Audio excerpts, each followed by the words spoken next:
It has been 24 hours now since a federal jury returned guilty verdicts for 3 former Minneapolis police officers charged with violating George Floyd's civil rights. Tou Thao, Thomas Lane, and J. Alexander King still face charges in state court connected to this crime.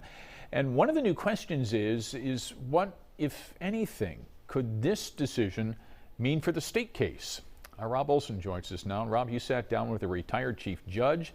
Man, there's still lots of questions out on this, isn't there? Yeah. The biggest question's what the sentence that these 3 former, now convicted officers could face. Prosecutors want 25 years for Derek Chauvin for similar federal charges that he pled guilty to in December, so it would likely be less than that. And also, do these verdicts influence a possible plea deal for the next trial? On the streets in front of and behind the federal courthouse in St. Paul, barricades that have been in place since mid-January come down, opening both Jackson and Robert Streets for the first time in more than 5 weeks. Tou Thao, J. Alexander King, and Thomas Lane, convicted of all counts, will return here, though, for a sentencing at a date not yet set. The law under which they were convicted, deprivation of rights, has a huge range of sentences, any number of years up to life, depending on the circumstances. Judge Magnuson has been on the bench for almost 40 years. He's a very wise man.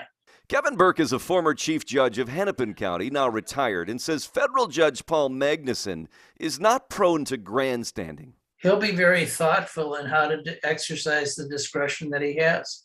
But on the verdict forms, the jury did check yes on all counts, that they also caused the death of George Floyd, and that will make the sentences stiffer.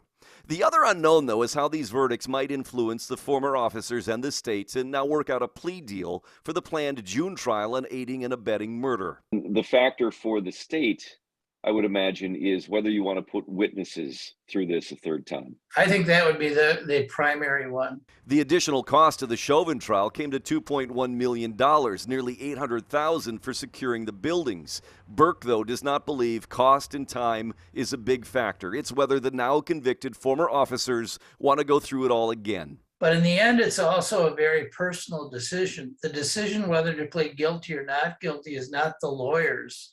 It's the clients, it's the defendant. And whether prosecutors want to put witnesses through difficult testimony a third time. Do I really want to put the witnesses through another trial?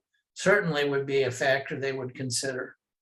And a number of the prosecution witnesses were repeats from Derek Chauvin's murder trial, among them the eyewitnesses to Floyd's murder, who did clearly struggle sitting in the witness box and telling their stories again.